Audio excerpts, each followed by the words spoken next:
नमस्कार मित्रांनो, मी R J Rucha आणि तुम्ही ऐकताय रेडिओ देवगिरी FM 91.2 वारसा लोकसंस्कृतीचा. मित्रांनो, आंतरराष्ट्रीय योगा दिनाच्या निमित्ताने आम्ही घेऊन आलो आहोत एक विशेष मालिका, योगा आणि निरोगी जीवन. या मालिकेत आपण योगाच्या विविध पैलूंवर तज्ज्ञांशी संवाद साधणार आहोत आणि या मालिकेच्या पहिल्या भागात आज आपण बोलणार आहोत योगा आणि मानसिक आरोग्य या विषयावर. आजच्या धावपळीच्या जीवनात मानसिक आरोग्य प्रत्येकाच्या आयुष्याचा अविभाज्य भाग बनलाय. ताणतणाव, चिंता, नैराश्य आणि निद्रानाश यांसारख्या समस्येवर योगा कसा प्रभावी ठरू शकतो याविषयी जाणून घेण्यासाठी आज आपल्या सोबत आहे एक बहुआयामी व्यक्तिमत्व. मूळच्या अकोला येथील आणि गेल्या 28 वर्षापासून छत्रपती संभाजीनगरमध्ये वास्तव्यास असलेल्या डॉक्टर प्रज्ञा तल्हार मॅम या व्यवसायाने होमिओपॅथिक योगा शिक्षक आणि आहार तज्ज्ञ आहेत. गेल्या 14 वर्षांपासून त्या N2 सिडको परिसरात नियमित योगा वर्ग चालवत आहेत. योग प्रसार आणि प्रशिक्षण क्षेत्रात त्यांचं मोठं योगदान असून त्या जनकल्याण समितीतर्फे चालवल्या जाणाऱ्या योगा टीचर डिप्लोमा कोर्समध्ये अध्यापकाचे कार्यही करतात.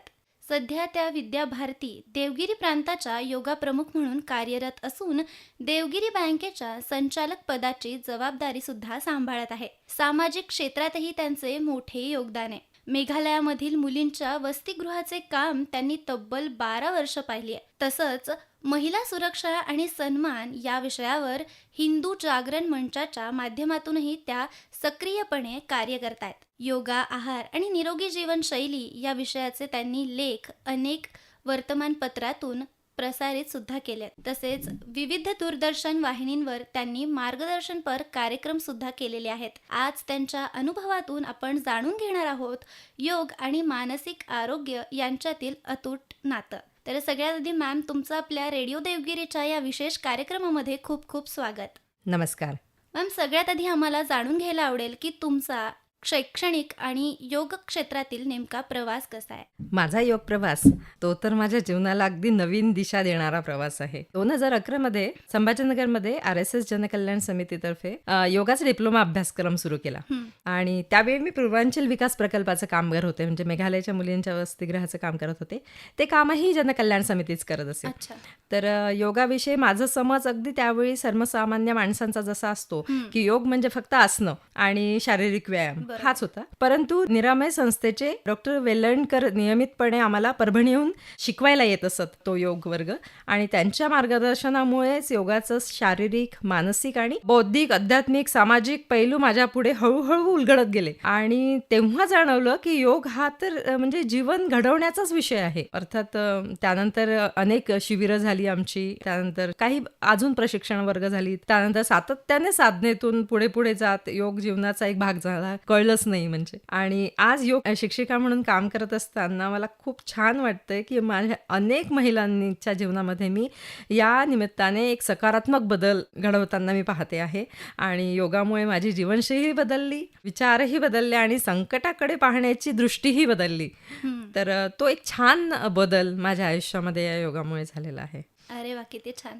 आणि मॅम, आपण आजकाल बघतो की सगळं युग हे डिजिटल झालं आहे आणि धावपळीचं सुद्धा आहे. अशामध्ये ताणतणाव, चिडचिड आणि मानसिक आजाराचे प्रमाण हे पूर्वीपेक्षा जास्त वाढलेले आहेत. तर अशा बदलत्या जीवनशैलीकडे वळताना योगा आपल्याला कसं मदत करतो? बघ, आज मानवाकडे माहितीची काही कमतरता नाही आहे, गुगल आहे त्याच्या सोबतीला.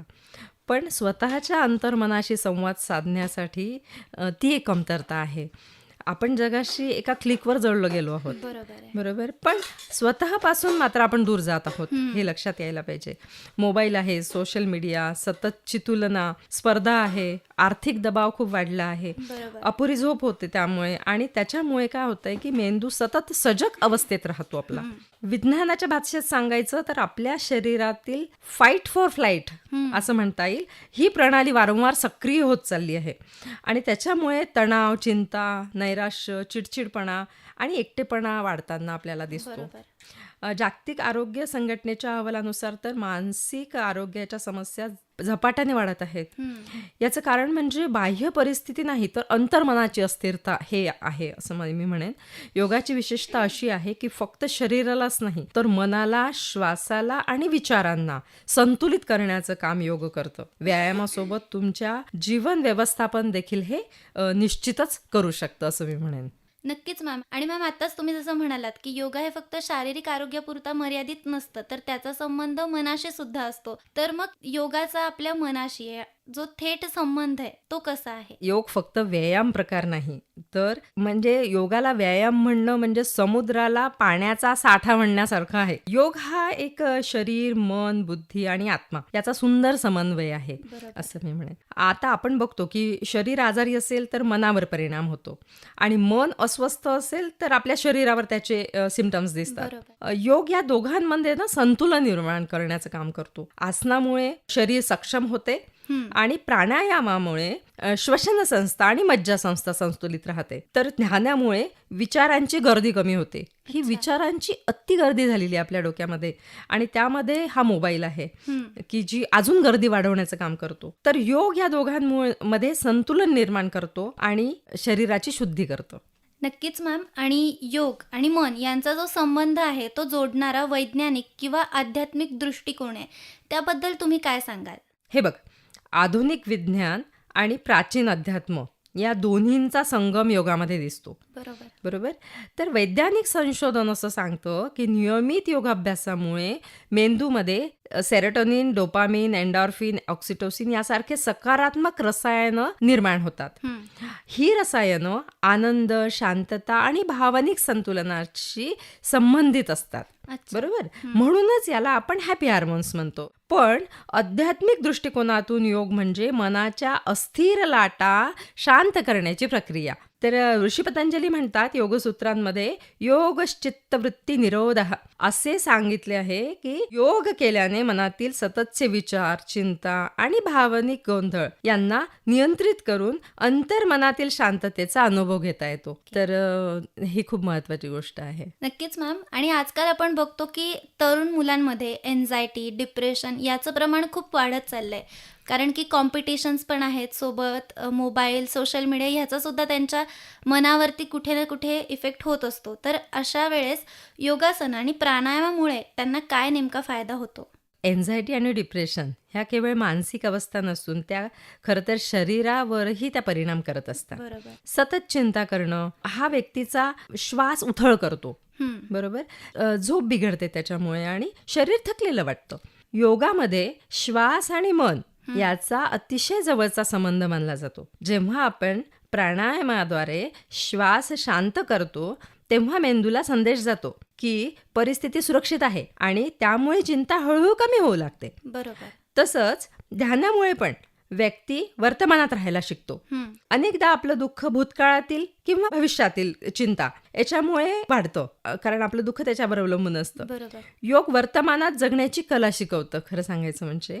आणि हा वैद्यकीय उपचाराचा पर्याय नाही, परंतु एक औषधोपचार आणि समुपदेशनासोबत हा एक अत्यंत प्रभावी असा पूरक उपचार आहे असं मी म्हणेन. नक्कीच मॅम. आणि एखादी व्यक्ती अत्यंत मानसिक तणावाखाली असते तेव्हा त्याच्या शरीरातले जे स्ट्रेस हार्मोन्स आहेत ते वाढत असतात. तर अशा वेळी योग या हार्मोन्सला नियंत्रणात ठेवण्यासाठी कशी मदत करतो? अगदी सोपं आहे. तणावाच्या वेळी शरीरात कॉर्टिसोल आणि ॲड्रेनालिन नावाचं जे हार्मोन आहे ते प्रमाण त्याचं वाढतं. म्हणजे याला आपण स्ट्रेस हार्मोन्स म्हणतो. तर अल्पकालीन तणावासाठी हे उपयुक्त असले तरी समजा दीर्घकाळ ते वाढलेले राहिले शरीरामध्ये तर शरीर आणि मन दोन्हीही थकतात. बरोबर. आणि संशोधनात असं दिसून आलं आहे की नियमित योगाभ्यासामुळे कॉर्टिसोलची पातळी कमी होण्याची मदत होते. आणि प्राणायामातील संथ आणि दीर्घ श्वसन जेव्हा आपण करतो तेव्हा वेगस नर्व सक्रिय होते, जी शरीराला शांततेच्या अवस्थेकडे घेऊन जायचं काम करते. त्यामुळे रक्तदाब आपला नियंत्रित राहतो, संतुलित राहतो, झोपही सुधारते आणि हृदयावरील ताणही कमी होतो आणि त्यामुळे मानसिक शांततेचा अनुभव निश्चितच यायला मदत होते. नक्कीच मॅम. आणि मानसिक आरोग्यासाठी आपण असे कोणते योगासने किंवा प्राणायाम करू शकतो किंवा ते आपण नियमित करायला हवे याबद्दल तुम्ही काय सांगाल? मानसिक आरोग्य चांगलं ठेवायचं असेल म्हणजे अगदी सोपा आणि अवघड आसनं करण्याची फार गरज नाही. तर योगाचं सौंदर्य हे त्याच्या साधेपणातच आहे. आपण बघतो बरोबर. काही निवडक आसनं अगदी थोडे प्राणायाम नियमित केले तर त्याचं आश्चर्य वाटेल असे परिणाम आपल्याला दिसून येतील. मानसिक संतुलनासाठी ताडासन, वृक्षासन, शशांकासन, भुजंगासन, मकरासन आणि शवासन ही 7 आसनं उपयुक्त मानली गेली आहेत. अच्छा. ताडासन, वृक्षासन शरीरासोबत मनालाही स्थिरता देतात. शशांकासन, मकरासन मज्जा संस्थेला विश्रांती देतात आणि शवासन हे तणावमुक्तीसाठी अत्यंत प्रभावी मानलं गेलं आहे. प्राणायामामध्ये आपण बघू अनुलोम विलोम, नाडीशोधन प्राणायाम, भ्रामरी आणि दीर्घश्वसन हे करावं. विशेषतः भ्रामरी प्राणायाम हे करताना निर्माण होणाऱ्या कंपनांमुळे मेंदूला शांततेचा अनुभव मिळतो आणि संशोधनातून असं दिसलं आहे की नियमित प्राणायामामुळे तणाव कमी होतो आणि भावनिक संतुलन सुधारतं. आपली डिसिजन मेकिंग पॉवर वाढते. म्हणजे तुमची जी डिसिजन घेण्याची क्षमता आहे ती निश्चितच वाढायला मदत होते.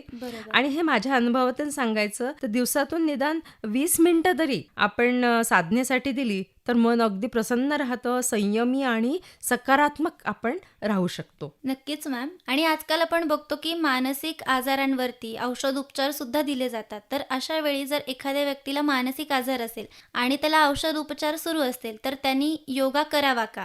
आणि औषध आणि योगा यांचा योग्य मेळ साधता येतो का? हो, हा अत्यंत महत्त्वाचा प्रश्न विचारलास. अनेकदा लोकांना वाटतं की योग सुरू आहे तर औषधांची गरज उरत नाही. परंतु हा गैरसमज आहे. मानसिक आरोग्याच्या समस्यांमध्ये डॉक्टरांनी दिलेले उपचार आणि योग या दोन्ही भूमिका वेगवेगळी पण परस्पर पूरक अशी त्याची शैली आहे. योग हा औषधोपचाराचा पर्याय नाही, परंतु उपचार अधिक प्रभावी होण्यासाठी तो एक सक्षम सहकारी ठरू शकतो.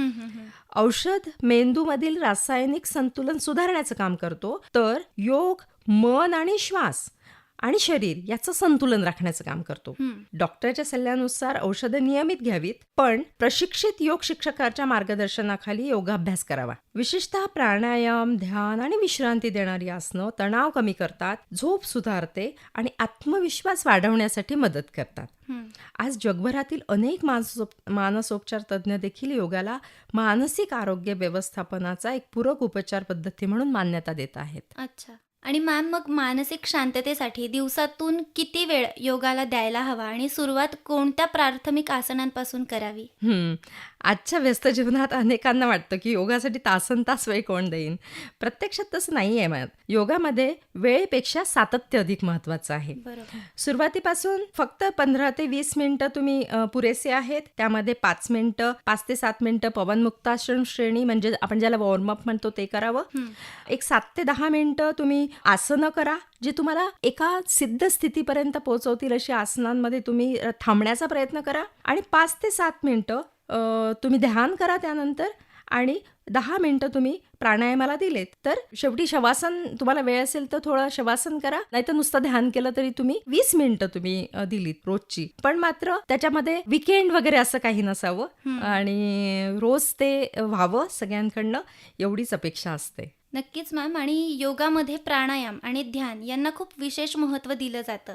हॅपी हार्मोन्स वाढवण्यासाठी प्राणायाम मग अशा वेळी कसा उपयुक्त ठरतो? आपल्या भावना आणि मनस्थिती वर मेंदूमध्ये निर्माण होणाऱ्या रसायनांना खरंच मोठा प्रभाव असतो. खरं तर मी मगाशी सांगितलं तुला नावं की जे हॅपी हार्मोन्स आपण म्हणतो, सेरोटोनिन, डोपामिन, एंडोर्फिन, ऑक्सिटोसिन. जेव्हा आपण तणावाखाली असतो तेव्हा शरीरात कॉर्टिसोलचं प्रमाण वाढतं आणि आनंददायी रसायनांचं संतुलन बिघडतं. प्राणायाम या प्रक्रियेला उलट दिशा देण्याचं काम करतो. संथ, दीर्घ आणि सजग श्वसनामुळे मेंदूकडे ऑक्सिजनचा पुरवठा सुधारतो, मज्जासंस्था शांत होते आणि शरीराला विश्रांतीचा संदेश मिळतो. आणि विशेषतः नाडी शोधन आणि भ्रामरी हे प्राणायाम जे आहे ते मनातील अस्वस्थता कमी करण्याचं काम करतात. आनंद, समाधान आणि स्थैर्याची भावना वाढीस लावण्यासाठी हे फार उपयोगाचे आहेत. म्हणूनच ऋषींनी श्वासाला मनाचा पूल म्हटलं आहे. श्वास नियंत्रित झाला, विचार नियंत्रित होतील आणि विचार शांत झाले तर आनंदाचा अनुभव येईल, अशी ती प्रक्रिया आहे. अगदी बरोबर. आणि आपण आजकाल बघतो की भरपूर लोकांना निद्रानाशाचा त्रास होतो किंवा सतत नेगेटिव्ह विचार ते करत असतात आणि त्यांना त्याचा सुद्धा त्रास होत असतो. तर अशा वेळी योगातील कोणती आसन किंवा प्राणायाम किंवा ध्यान पद्धती आहे जी अशा वेळेस उपयुक्त ठरतात? निद्रानाश आणि नकारात्मक विचार हे आजच्या काळातील अतिशय सामान्य समस्या झाल्या आहेत. दिवसभरातील ताण, चिंता आणि सतत सक्रिय असलेलं मन रात्रीही शांत होत नाही. बरोबर. अशा परिस्थितीत शरीर आणि मनाला विश्रांती देणारी योग पद्धती अत्यंत उपयोगी ठरते. योगनिद्रा, शवासन, मकरासन, बालासन आणि विपरीत करणी ही 5 आसनं शरीरातील ताण कमी करतात. विशेषतः विपरीत करणी हे आसन असं आसन आहे की जे मज्जासंस्थेला शांत करण्यासाठी खूप प्रभावी मानलं जातं. प्राणायामामध्ये भ्रामरी, चंद्रभेदन प्राणायाम आणि दीर्घ श्वसन ही अत्यंत लाभकारक अशी प्राणायाम आहेत. अच्छा. यामुळे हृदयाची गती मंदावते आणि मेंदू विश्रांतीच्या अवस्थेमध्ये जातो.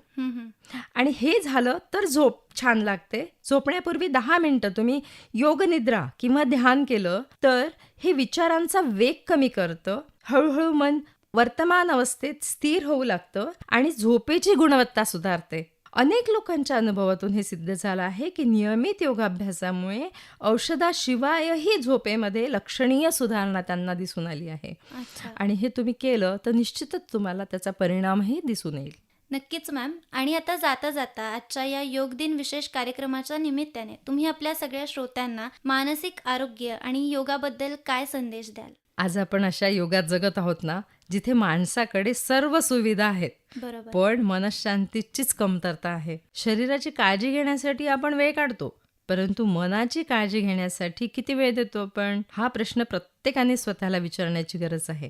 योग आपल्याला स्वतःशी जोडतो. खरी समृद्धी तर संपत्तीत नसून अंतर्मनाच्या शांततेत आहे असं मी म्हणेन. आंतरराष्ट्रीय योग दिनाच्या निमित्ताने मी सर्व श्रोत्यांना एवढंच आवाहन करेन की योगाला केवळ एका दिवसाचा उत्सव मानू नका. त्याला आपल्या दैनंदिन जीवनाचा एक भाग बनवा.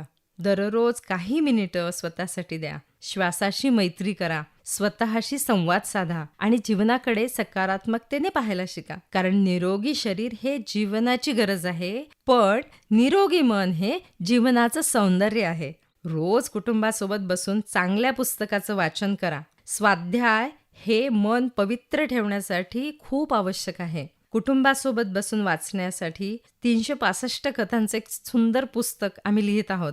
कथेसोबतच त्यावर एक श्लोक आणि त्याचा अर्थ दिलाय. कुटुंबासोबत चर्चा करण्यासाठी 4 प्रश्नही आम्ही त्याच्यात टाकली आहे, जेणेकरून मुलांसोबत तुम्ही एका चांगल्या विषयावरती चर्चा करू शकाल. समजा तुमच्या कुटुंबाचं मैत्रीचं नातं निर्माण तुम्ही करू शकला तर तुमचं मनही पवित्र आणि छान राहील. बरोबर. तुमचं मन शांत राहिलं तर तुमचे विचारही छान होतील आणि तुमचे विचार चांगले असतील तर तुम्हाला शांत झोप लागेल. कुठलाही तुम्हाला फ्रस्ट्रेशन येणार नाही, कधी चिडचिड होणार नाही आणि मन शांत राहिलं तर तुमच्याकडनं चांगले कामं करायला तुम्हाला उत्साह येईल. म्हणून असं म्हणते की योग तर केलाच पाहिजे, पण आपले विचारही पवित्र ठेवले पाहिजेत, तर आपलं मनही शांत होईल. नक्कीच मॅम. खरंच आजच्या आपल्या या संवादातून योग हा केवळ शरीरापुरता मर्यादित नसून मनाला स्थैर्य, सकारात्मकता आणि शांतता देणारी जीवनशैली आहे हे आपल्या सगळ्या श्रोत्यांना नक्कीच समजलं असेल. योग, प्राणायाम, ध्यान यांचा नियमित सराव करून आपण मानसिक ताणतणावावर मात करू शकतो आणि अगदी आनंदी, संतुलित आयुष्य जगू शकतो. हा महत्त्वाचा संदेश आपल्या या संवादातून आज नक्कीच मिळाला. आज तुम्ही इथे आलात, आम्हाला एवढं छान मार्गदर्शन केलं, त्याबद्दल तुमचे मनापासून धन्यवाद. तुम्ही मला इथे बोलवलं त्याबद्दल मी तुमची खूप खूप आभारी आहे. धन्यवाद.